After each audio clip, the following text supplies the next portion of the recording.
श्री गणेशाय नमः. श्री शिवाय नमस्तुभ्यम. नमस्कार सर्वांना.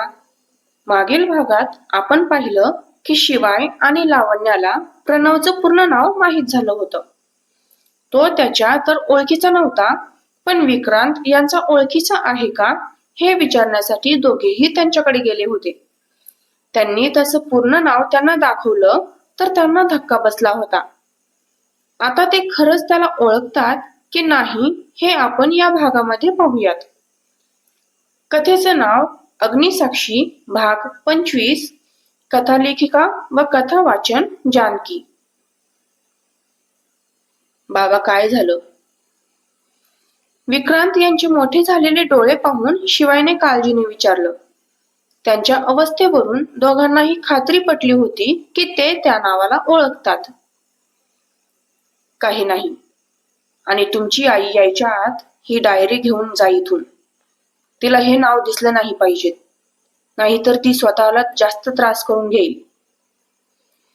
विक्रांत सावित्रीबाईंच्या काळजीने म्हणाले. आता तर त्या दोघांना तो कोण आहे हे जाणून घेण्याची उत्सुकता लागली होती. आईला यायच्या आतच आम्ही इथून जातो बाबा. फक्त एकदाच आम्हाला सांगा की हा कोण आहे.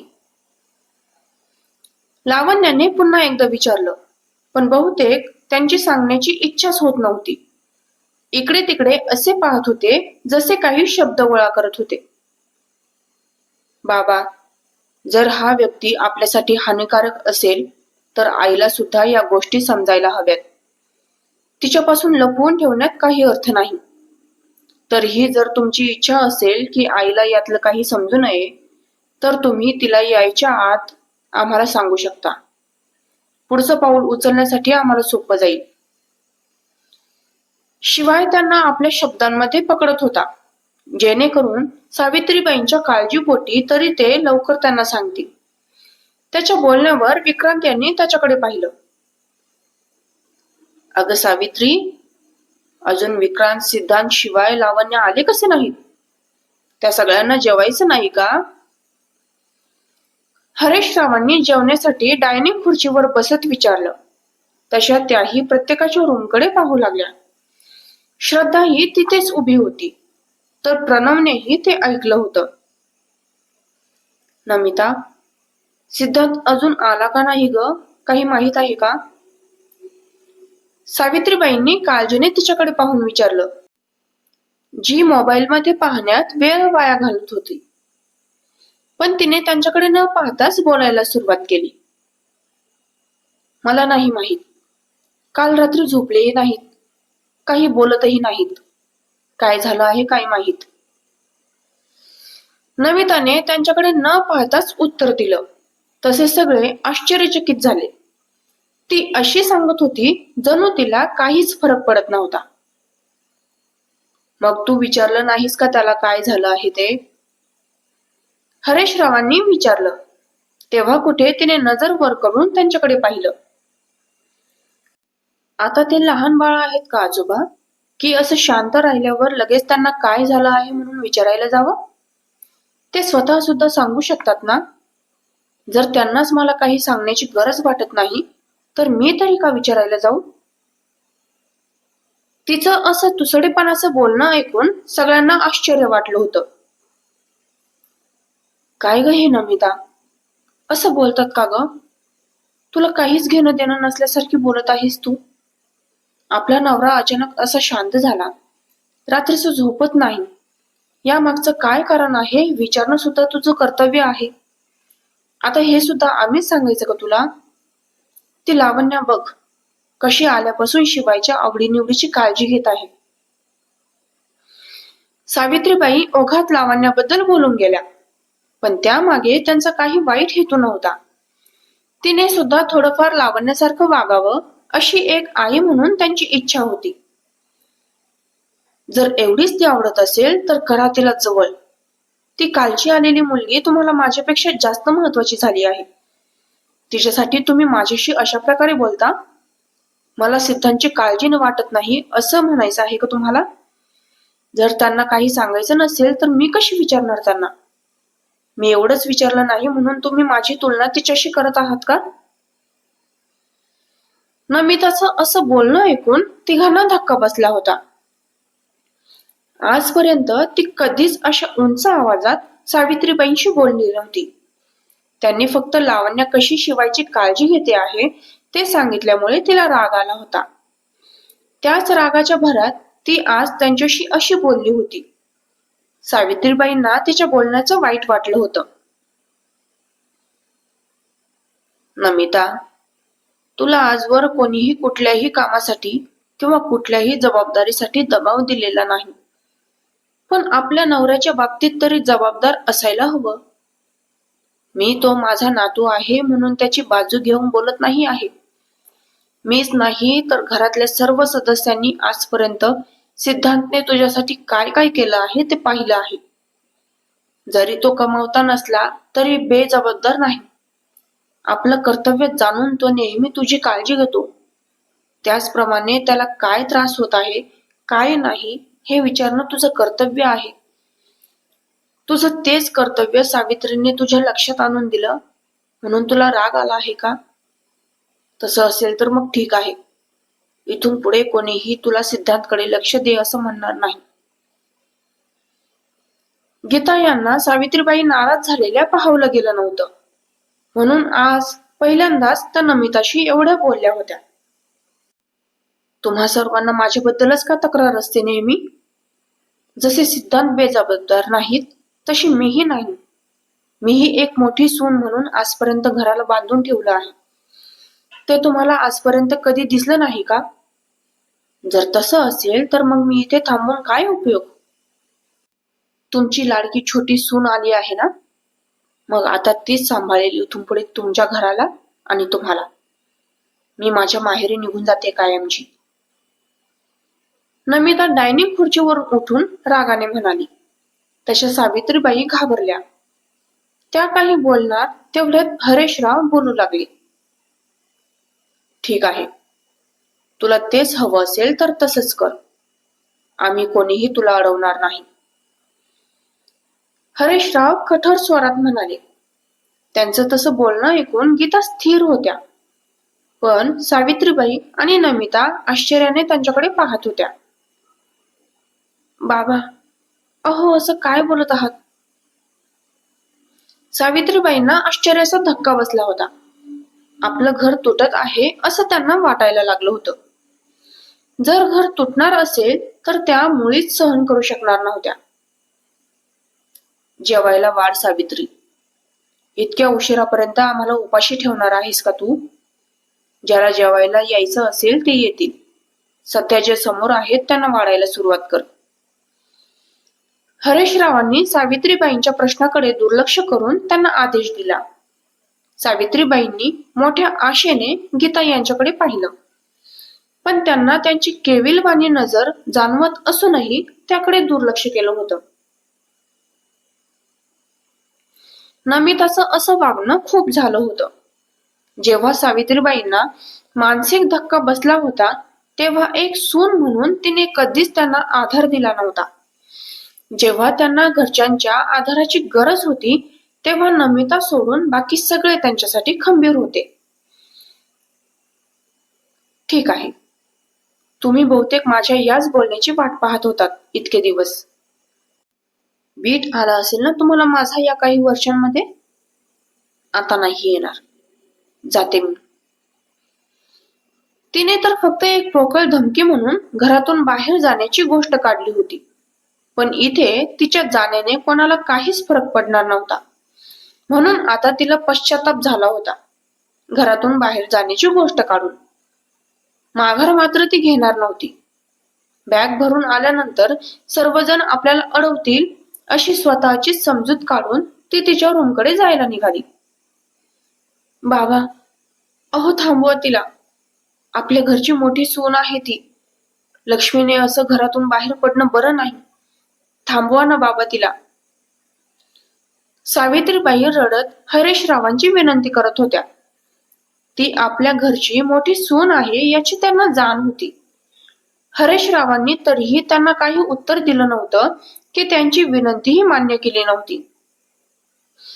उलट सावित्रीबाई बोलत असतानाच त्यांनी स्वतःच ताट वाढून घ्यायला सुरुवात केली. ते पाहून सावित्रीबाईंनी पटकन आपले डोळे पुसले. त्यांच्या हातातून भाजीचा चमचा आपल्या हातात घेतला आणि वाढायला सुरुवात केली. आता एक विक्रांतच यात आपली मदत करू शकतील या आशेवर त्यांनी त्या दोघांना जेवण वाढलं. त्यानंतर लगेच आपल्या रूमकडे जायला निघाल्या. आणखी किती वेळ तुम्ही असेच विचार करत बसणार आहात बाबा? आमच्यापासून लपवण्यासारखं एवढं काय आहे? विक्रांत काही सांगत नव्हते म्हणून शिवाय वैतागला होता. जोपर्यंत ते काही सांगणार नव्हते तोपर्यंत शिवायला काही हालचाल करता येणार नव्हती. एकदा का त्यांनी तो कोण आहे ते सांगितलं तर तो त्याचं जगणं कठीण बनवणार होता. मी नाही काही सांगू शकत. जर मी तुम्हाला काही सांगितलं तर कदाचित तुम्ही दोघेजण माझा तिरस्कार कराल. प्लीज मला जास्त जबरदस्ती करू नकोस. विक्रांत जणू कळवळतच होते त्याच्यासमोर. त्यांच्या अशा बोलण्यामुळे त्यालाही आता काय करावं ते समजत नव्हतं. फक्त शेवटचा प्रयत्न म्हणून त्याने त्यांच्या समोर येऊन त्यांचा हात आपल्या हातात घेतला. बाबा, जोपर्यंत आम्हाला समजत नाही की तो प्रणव भाग्यश्री देसाई कोण आहे तोपर्यंत मी खरंच काही हालचाल करू शकणार नाही. कोणासाठी करत आहे मी हे सगळं? तुमच्यासाठी आणि माझ्या आईसाठीच ना? एकदा मला त्याचा बंदोबस्त करू द्या, नाहीतर तो आपल्याला असाच त्रास देत राहणार. तुमच्या मौन राखण्याने घरातील प्रत्येक सदस्याला त्रास होईल बाबा. शिवाय त्यांचे हात आपल्या हातात घेऊन म्हणाला. पण इकडे विक्रांत यांच्याशी बोलण्यासाठी आलेल्या सावित्रीबाई ते नाव ऐकून सुन्न झाल्या होत्या. त्या जे बोलायला आल्या होत्या तेच विसरून गेल्या होत्या. तशी शिवायकडे पाहण्यासाठी विक्रांत यांनी उचललेली नजर सुन्न झालेल्या सावित्रीबाईंकडे गेली.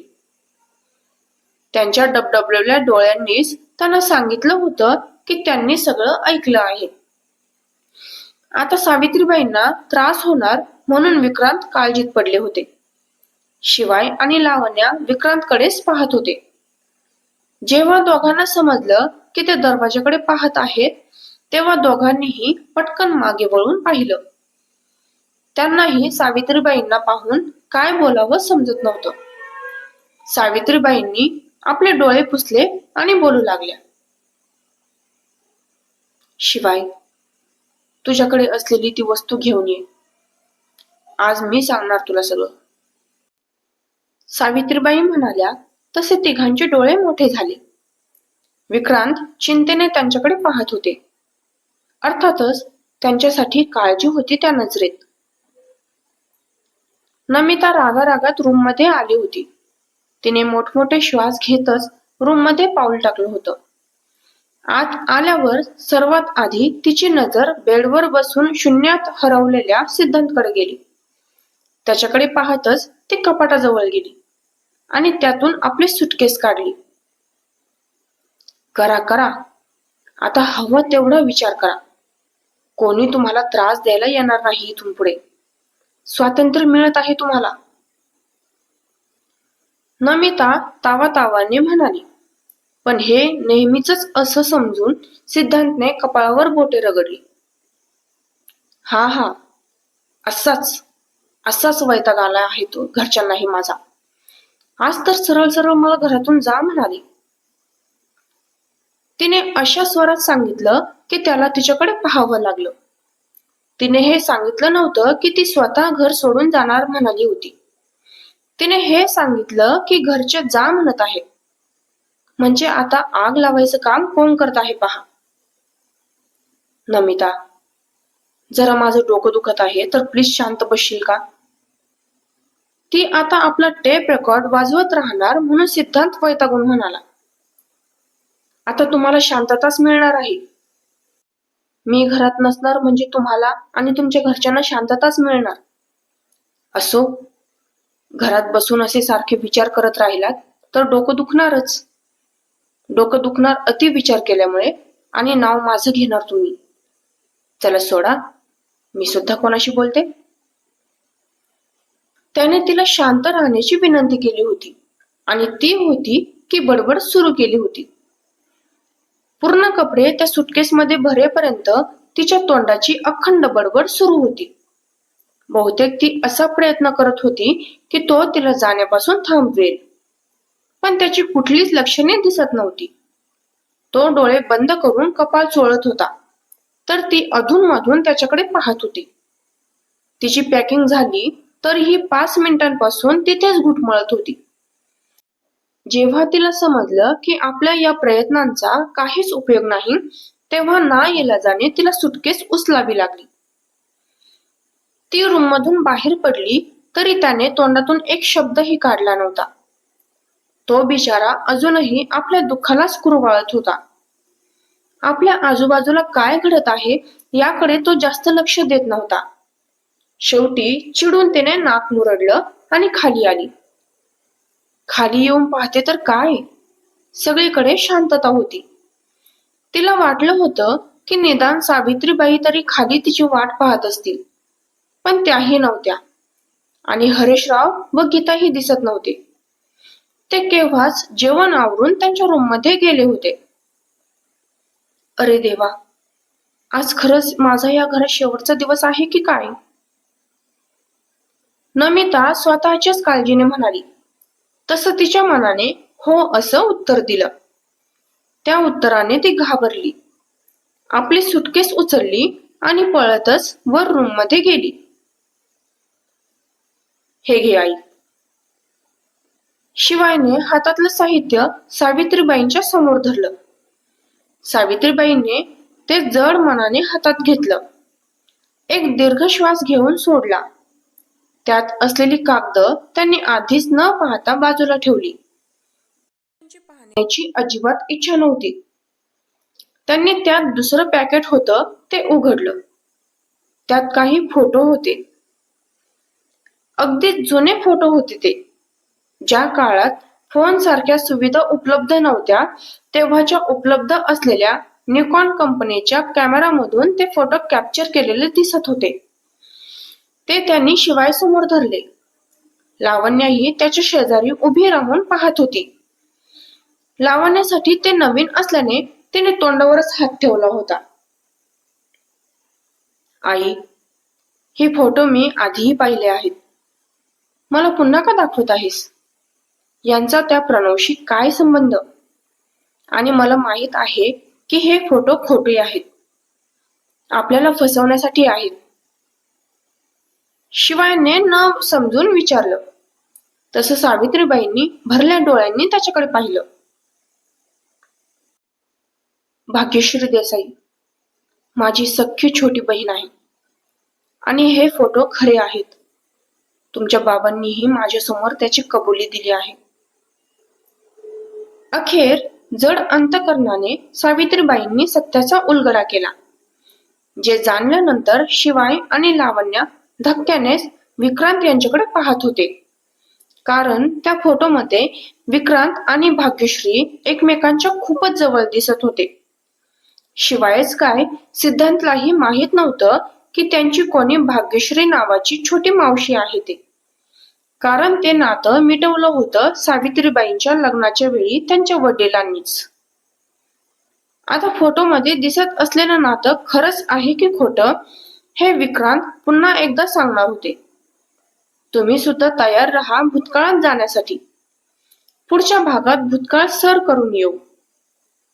तोपर्यंत हा भाग कसा वाटला हे आवर्जून कळवा. व्हिडिओ आवडल्यास व्हिडिओला लाईक आणि कमेंट नक्की करा. पुढील अपडेट मिळवण्यासाठी आपल्या चॅनेलला सबस्क्राईब करायला आणि बेल आयकॉनवर क्लिक करायला विसरू नका. कथेचे भाग दर 2 दिवसाआड येणार.